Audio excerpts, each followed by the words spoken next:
The Feudal Future Podcast. Hello and welcome to another episode of the Feudal Future Podcast. I'm Marshall Toplansky. I'm Joel Kotkin. And today we are excited to be able to talk about Canada with John Kay, who is contributing editor of Quillette, and Rob Roberts, who's editor-in-chief of the National Post. Gentlemen, greetings from the 11th province here in California. Hello. Hey guys. We'd be a pretty big province. We'd be a big province, and I guess we need to turn it around. How are things in the 51st state? So, well, let me start with this. In a column I wrote for Rob recently, where I found that members of my wife's family will not come to Florida to see other parts of their family because they're so angry at Trump. Are we in a irreconcilable break, or do you guys think that this will somehow get smoothed over? So one thing I'm just going to say is you're going to have to pick somebody because we're so polite as Canadians. Otherwise, we'll just not talk until the other one talks. So, well, we'll make up for it. Yeah, you're going to have to randomly pick one of us. All right. Well, John, why don't you start? Sure. No, it's not irreconcilable because you should never underestimate the superficiality of the Canadian political consciousness. When I started off in journalism in the late 90s, anti-Americanism was a huge phenomenon, especially among Canadian intellectual class. And then that started to change radically during the Obama years. In fact, because the Obama years coincided to a large extent with Stephen Harper, a conservative, being Prime Minister of Canada. So you had a lot of pro-American sentiment among progressives in Canada because, Obama was the leader of the future. And you'd see articles in newspapers with titles like, "Where is the Canadian Obama?" and so forth. You got Justin Trudeau. What are you complaining about? Well, I guess, yeah, that's a trick answer to a trick question. But my point is that a lot of this is personalities based, and Canadians, even I think most Canadian conservatives, they don't particularly care for Trump, and as long as Trump is president, and certainly as long as Trump is starting trade wars with other countries, especially Canada.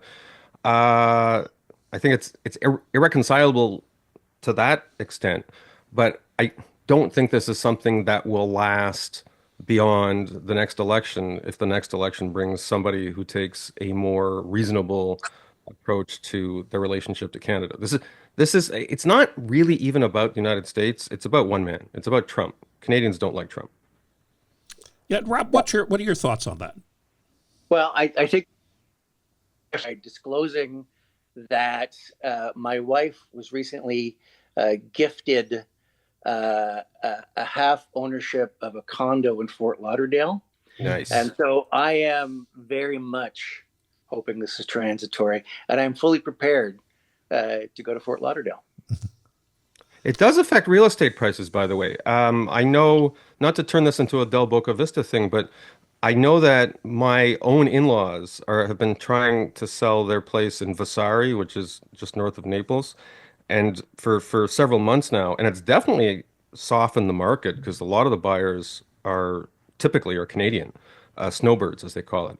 So if anyone listening to this wants a nice 2.5 golf course community, very quiet, nice neighbors, double parking, just maybe call me and I'll put you in touch. It definitely is a softer real estate market in snowbird country because of this phenomenon. Although I spend a good deal of my time in Cabo San Lucas in Mexico, and we've been seeing a big influx of Canadians who were very well represented in the area, kind of just jumping over the U.S. and saying, hey, I think, my snowbird activities are going to be in Cabo and in Mexico and outside of the United States. Or Cuba. So could be, or Cuba, right, which is another spot that Canadians have gone to. But what I wonder is, though, is there anything positive coming out of this in terms of, Canada has let's just say a less than strident identity. Mm-hmm. Does this, is there a positive here in that it's making Canadians think more about their own country and its own shortcomings, which we'll get into? I don't know about that last part. I don't know if we're thinking about our shortcomings or not, unless you talk about interprovincial trade barriers and things like that. I can tell you that 10 years from now, there's an argument to be made that we will be far better off for this crisis because we're being forced to deal with a bunch of things that we haven't. Interprovincial trade barriers, for example, trying to get energy projects approved in this country it's madness. There are so many impediments to it. And then you add sort of an Aboriginal aspect to it that's almost like a veto. In some cases, it very much is a veto. And, that doesn't happen. We're going to be finding new trading partners, like what, 4 years ago, 4 or 5 years ago, Japan and Germany came calling to see, can we sell them some LNG? And Justin Trudeau said, no, there's no business case for that, despite the fact that the request was prima facie the business case. And now, for example, a good example of this actually is what's happening in Quebec. Suddenly, the Quebec premier, who was kind of vetoed anything that smells like a pipeline going through Quebec, which would have to do a Western pipeline, have to go through Quebec to get to the Atlantic, is now sounding like a guy who's open to the idea. Well, it's interesting to think that Canadians are going to be looking at this as an opportunity to kind of regroup and think about their own values and their own growth. So this is kind of has its parallel to what's going on in the United States in the sense of kind of self-identity, and it's expressing itself through support of various industries. We have an election that's just about to happen in Canada, and looking at the candidates' platforms, it seems as though there is a distinct pro-business, pro-industry growth theme that's emerging from the Canadian elections. Is that right? And if so, what industries do you think are really going to be most affected by this?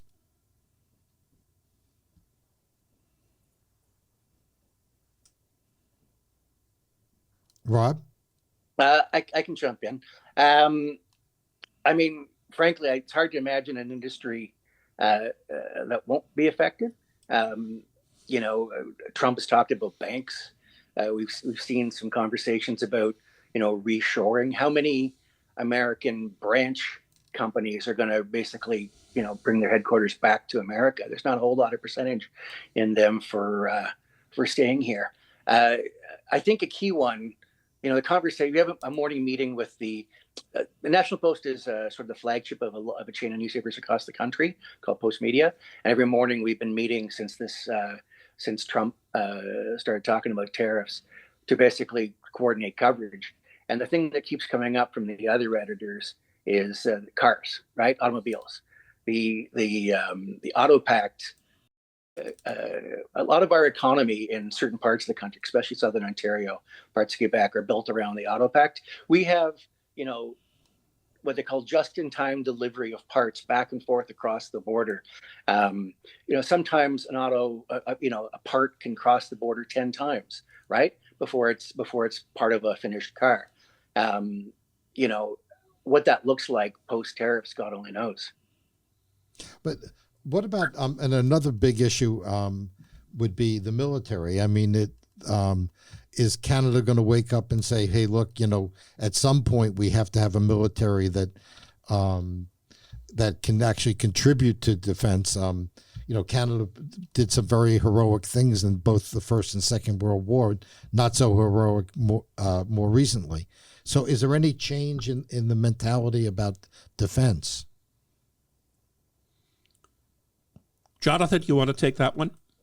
I kind of have lost track of the number of global crises that were supposed to wake Canada up to its military responsibilities. I think the National Post alone probably ran like 50 columns after 9/11 about how, finally Canadians will realize that we need to spend, more than whatever it is, 0.9% of our GDP on the military. Iraq War certainly And now, you're seeing similar things where it's like, well, you know, Trump is effectively on Russia's side when it comes to Ukraine. Who knows the future of NATO? Who knows the future of NORAD? You know, clearly this is a wake-up call. I get like there's so many wake-up calls. They're not even wake-up calls. It's like it's one of these deals where sort of the alarm in the next room has been going for like 3 days and no one bothers to turn it off. Um, I I I'm very pessimistic that no matter who wins the 2025 Canadian election, that you'll see any kind of quantum shift in military spending because Canada really there is no real practical incentive for Canada to develop its military. Like the only country that we share a border with, if it did want to attack us militarily, God forbid, it wouldn't matter if we spend 50% of our GDP on the military. It would be irrelevant. Our military contributions tend to be rounding errors in places like, I mean, this not to take away from the often heroic and sometimes tragic sacrifices that Canadian military units have made in Afghanistan, but they are not large overall contributors to the cause of the defense of Western nations. If push comes to shove in Eastern Europe, that'll be the same there. So, I agree with a lot of what Rob has said about Canada maybe getting more energy in terms of big projects, LNG pipelines, getting rid of interprovincial trade barriers, like expanding the window of what's possible because look, this is a crisis. We need to start doing more things on our own and developing more capacity. It's possible some of those big economic projects that will happen because there's a profit to be made. But military, unfortunately, it's one of those things where there's no real profit aside from geopolitical pride and doing what's right. And I don't have a ton of confidence that that's the sort of thing that will inspire Canadians, especially our leadership class, once the first wave of bravura has passed during the current crisis. Well, Let me what- add let me add okay. this to that answer. I think there's a better chance of it if the Conservatives win. Pierre Poilievre uh, has made a bunch of noises about sort of the importance of the military, the importance of defense. He had a rally the other day, and one among his slogans were talking about proud soldiers, that kind of thing. Like culturally, the Conservatives are very much more pro-military than the Liberals. The problem is this, as I see it: there's no money, right? Justin Trudeau has spent everything we have and then some for probably a generation to come. And so no matter how pro-military the Conservatives are, and they just, announced a tax cut, which is a good thing, but it's going to tighten revenues even more. Like, I just don't think there's an easy way for the most money's not pro-military. there. The money's simply not there. Yeah. Let me ask you this. Was this whole Trump negotiating style of basically putting a sword in the sand and saying, here's the line, and we're going to keep pushing that line toward favorable terms for the U.S. When people have talked about how that's going to be assimilated, for instance, in Mexico, one of the points that the Mexicans make is that, hey, if you put these tariffs on us, we're just going to get closer to China. That we're going to be exporting more to China. We'll do more trade deals with China. We will then export cars or whatever outside of the U.S. to other places because it's favorable to make things in Mexico. Is there a similar story there with Canada? Does Canada look to other places besides the United States for trading partnerships in the event of broad spectrum high tariffs? If I could answer that, I mean, you certainly see this rhetorically, including, by the way, in many newspapers, you see it from columnists who clearly have no idea how economics works. It's just, I mean, they think that trade is just a question of like which direction you happen to be facing when you feel like exporting things. One problem with Canada is that a lot of our exports are bulk exports where transportation costs are an extremely high percentage of total operating costs. And it's very easy to say, oh, screw you, we're going to sell to China and Japan if you're selling, wristwatches and expensive cheese and, extremely high-tech semiconductors and stuff, things that can be sent through the mail in bubble wrapped envelopes and stuff. It's a lot more difficult when you're selling low margin bulk commodity foods, minerals, pre-processed goods, where it's just not economical to ship to the other side of the world in many cases. Now, there are sometimes you can lower prices enough and it does become economical. And certainly I think with LNG, there's a case for that sort of thing.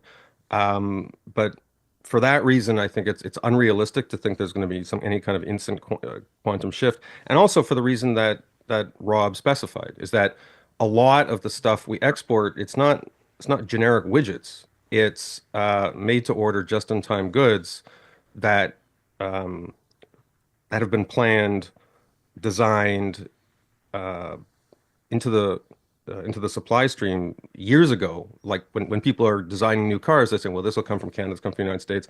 And all of that is hardwired into the production process. And so the stuff that gets produced, it doesn't necessarily have any economic value outside of that very narrow supply chain. So you can't just take what's in your warehouse and turn around and sell it to China. It becomes worthless if you're not selling it to it. Well, and the flip side of that is that it's been spec'd in by Ford or General Motors or Stellantis into the cars that are designed in Detroit or wherever.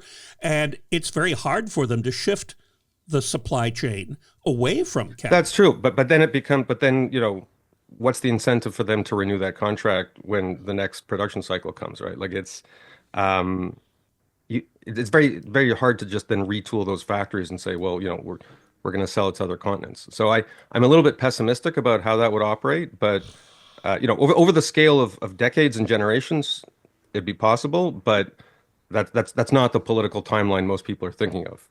They're thinking of months and 1 or 2 years, I think. Well, one thing, just to, we were talking about bulk products, particularly energy.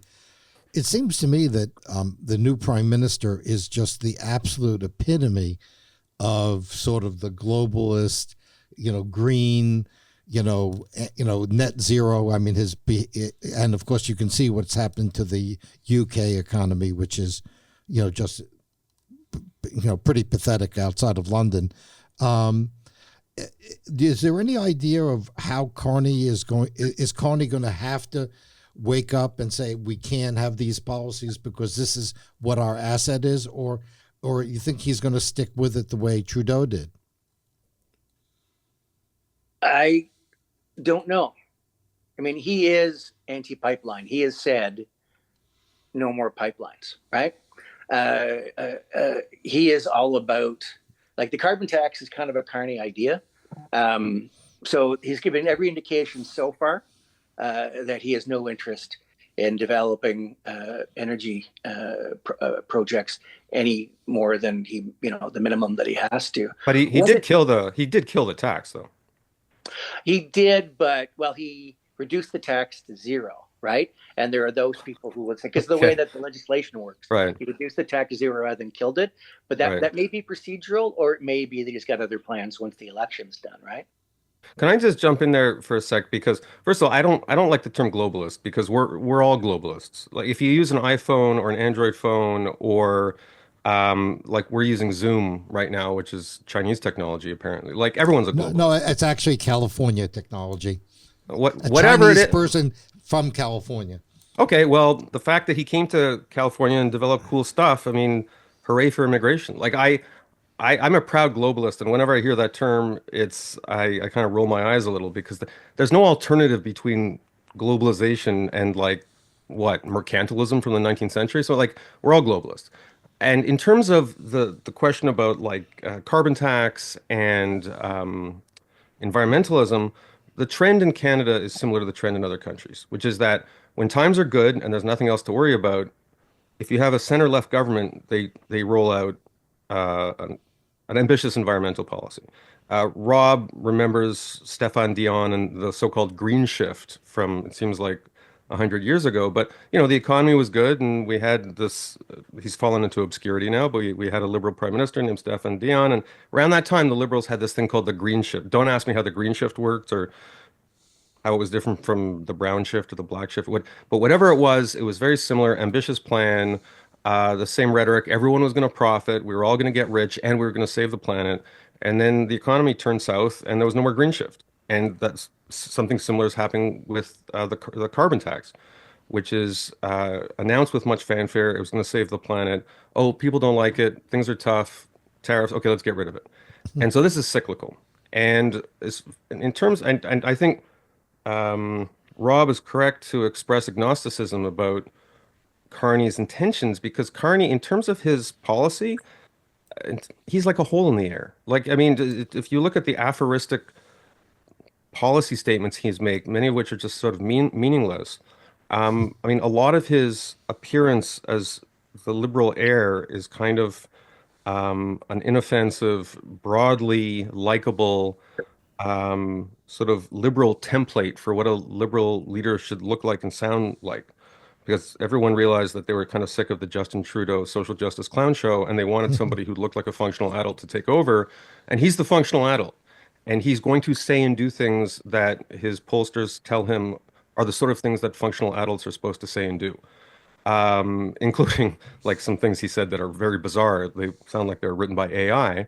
But that's what Canadians want right now. In times of crisis, people are looking for comfort food. And that's who he is. And I agree with Rob that it's hard to say what he's going to say or do next because I'm not convinced he's a guy with extremely strong convictions. Maybe some things to do with like money and numbers because that's his professional past. But I'd be very careful about making predictions about where he's going to take the Canadian economy. Well, I will say this. Go ahead, Rob. Carney doing away with the carbon tax. The guy does have better political instincts than Justin Trudeau does. You know, he gets into cabinet, he gets into office, he appoints his cabinet. It's not quite 50% female, right? Remember Trudeau with his "it's because it's 2015" thing, and that's why half thing. It's not quite 50% female, and it no longer includes a minister. You know, the status of woman.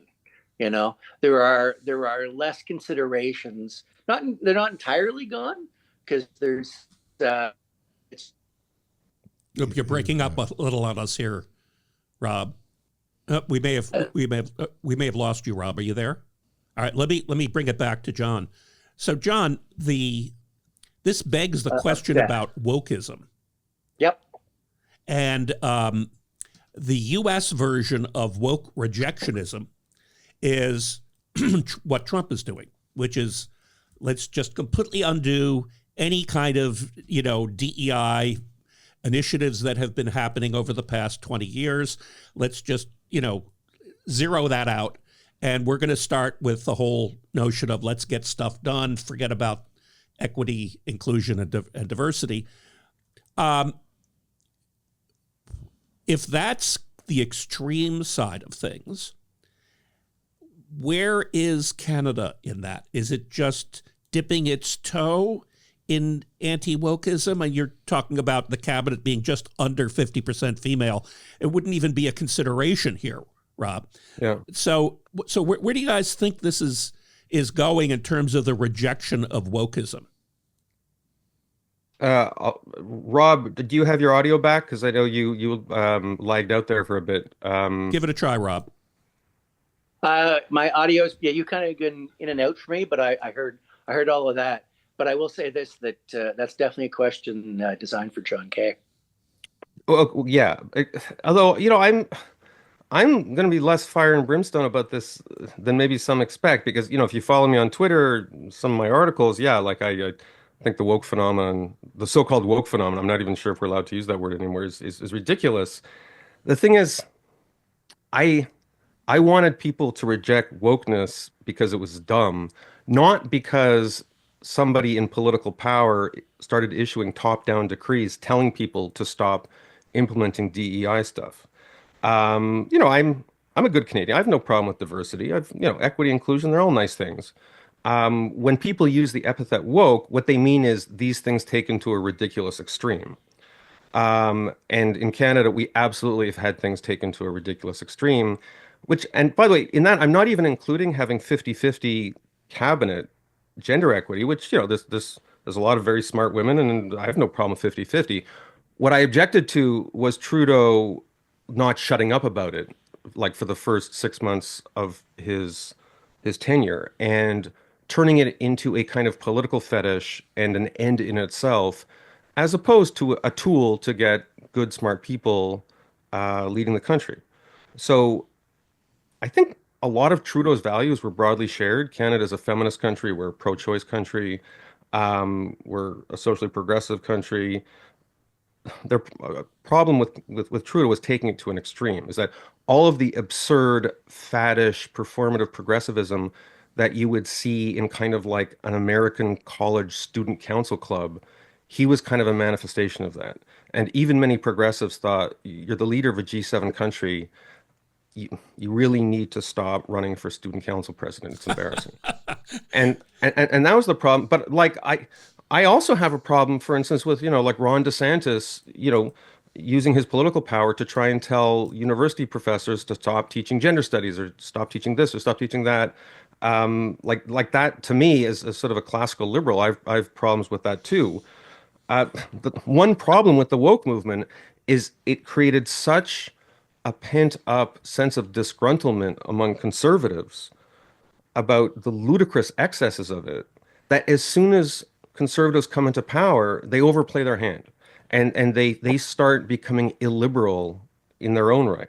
My problem with wokeism isn't that it's progressive. My problem with it is that it's illiberal.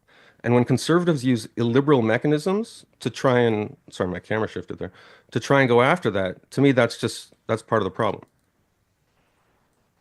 Rob? Rob? One interesting, yeah. Go ahead, Yep. please jump in. Okay, cool. One interesting thing that has occurred since Trump started rattling sabers or whatever is that progressives suddenly love Canada again. There had been a period where, in fact, it's still happening, to be honest with you. Schools are being renamed to lose the name of the founder of the country because he was sort of tangentially associated with residential schools. In Ottawa, the capital of the country, they renamed Sir John A. Macdonald Boulevard because he was tangentially associated with residential schools. And there was no litigation around whether this is right or wrong. It just happened, right? And nobody was given sort of the space to talk about it and debate it. The renamings just happened, and a whole bunch of people felt left behind. And as a result, you hardly ever saw the Canadian flag around anymore. You see more pride flags and that kind of stuff. Well, an interesting thing happened the last few weeks. There's a house three or four houses down from me here where they had a pride flag. Then it was upgraded to the trans flag. The then progress flag, yeah. Then it was upgraded to an indigenous themed LGBT flag, and it's still there, but Wow. a brand new Canadian flag has gone up next to it, and it's crisp and the colors are bright. They just went to Canadian Tire. It's fascinating. It's fascinating to me that this, especially given John's work in kind of calling out the issues around Indigenous exploitation and it not being real in many respects. It's fascinating to me that people would still glom on to these issues. Look, by the way, I want to be careful about this, because if all you know about Indigenous issues comes from reading my columns, then you don't know much. And I'm not accusing you of that. I'm sure you have your own sources of knowledge, but like what I've written in my columns for Quillette and the National Post, isn't that the underlying social justice issues surrounding Canada's Indigenous population, that it's not real? Of course it's real. I mean, all you have to do is look at the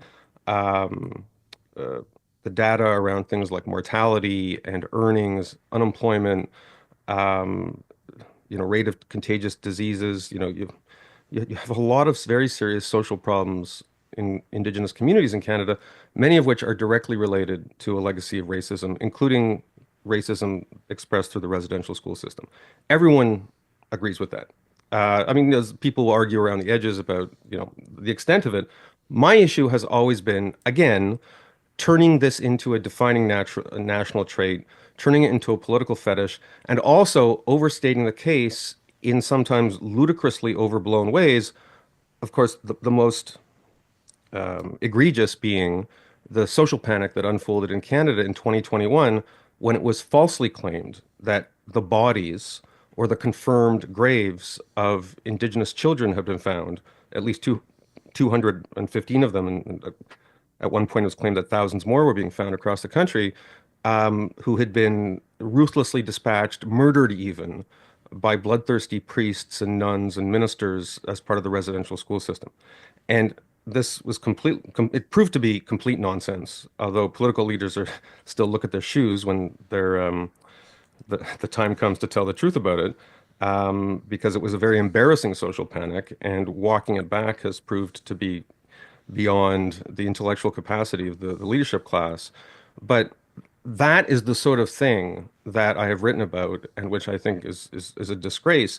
And it goes to what Rob was saying, is where you had a lot of social justice posturing in this country, not just around Indigenous issues, but around gender issues and such. And a lot of it is aimed at the idea that, Canada was like this horrible racist, sexist, transphobic genocide state. The word genocide started getting thrown around in the last couple of years, like in a very casual way.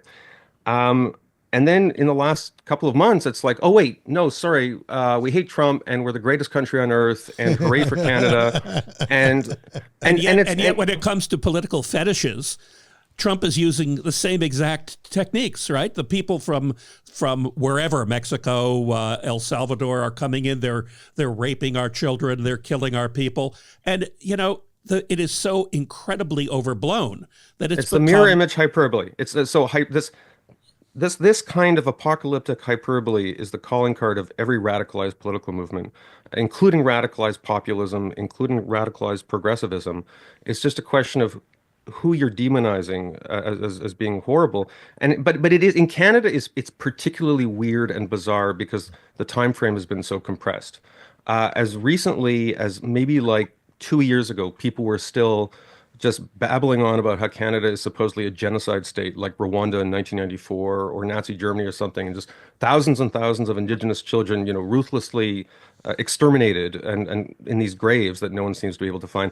Those very same people, many of them journalists, many of them activists, many of them left of center politicians, now painting themselves red and white and donning the garb of like patriotic fervor. In part, it's to win elections, but in part, it's just because, as was said right at the beginning of the show, Canada has no fixed national identity.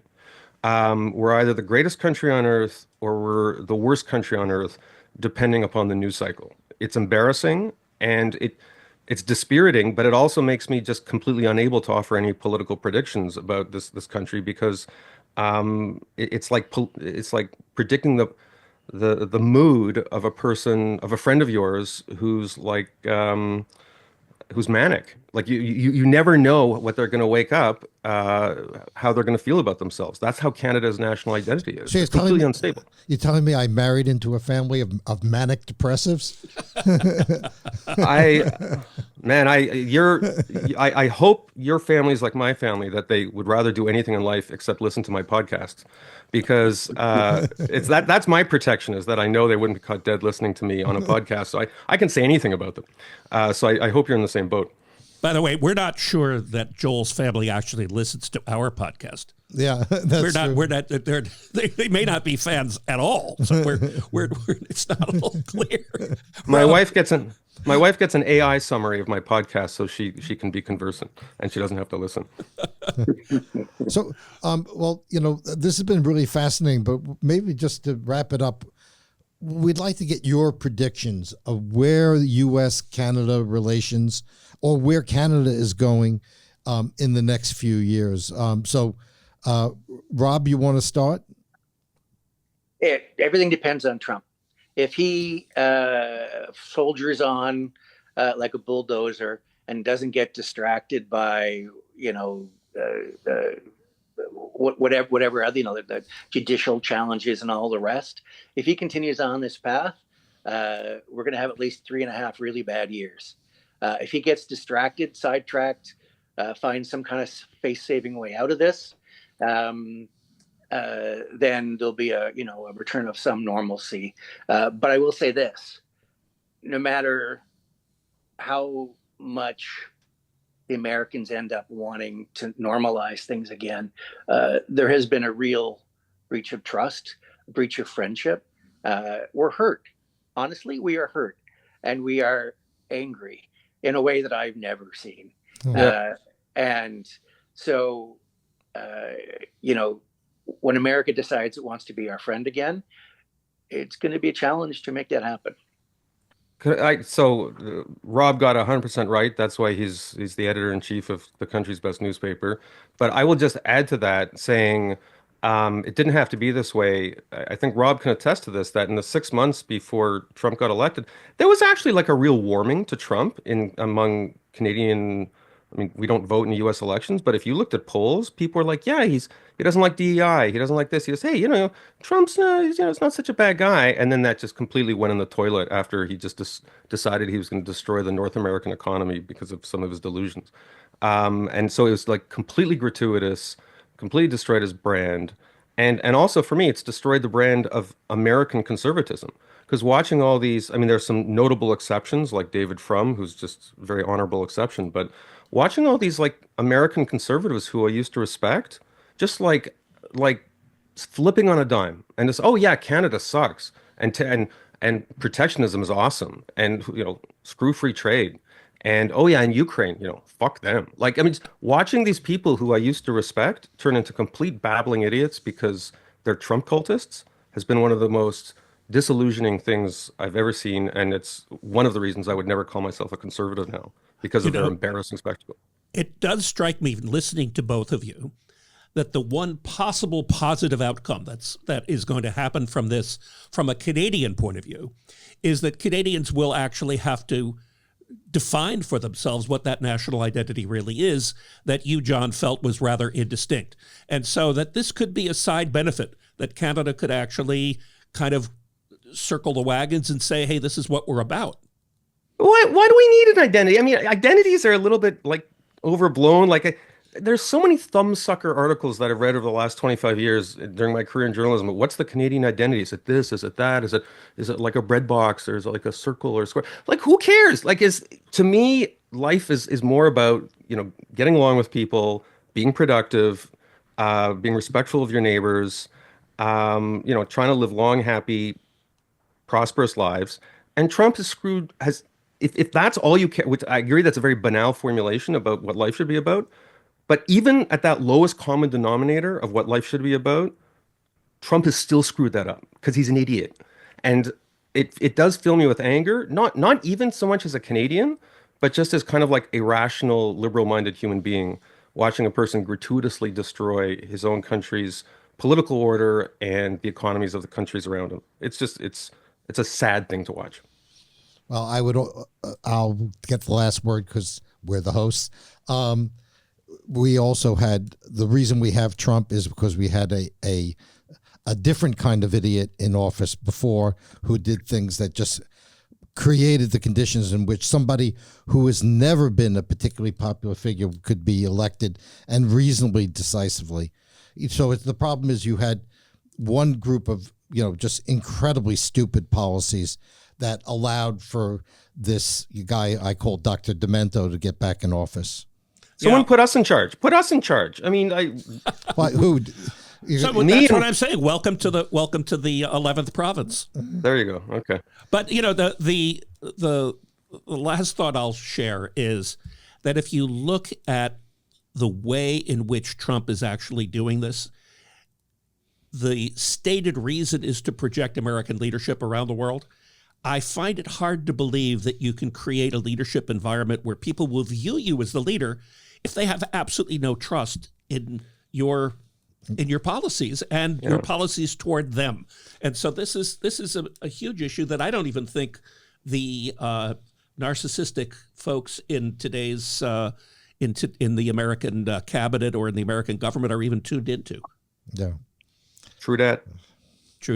Okay. Gentlemen, thank you. This was really a great conversation. Thank you very much. I hope, by the way, I enjoyed talking with both of you. You are not indistinct vaporous people. Do you actually have real substance? Do you? And so thank you for being Canadian, and thank you for projecting that sense of identity to us. Thank you for affirming my physicality as a non-vaporous sentient life form, which is how I identify. So thank you for that. The future.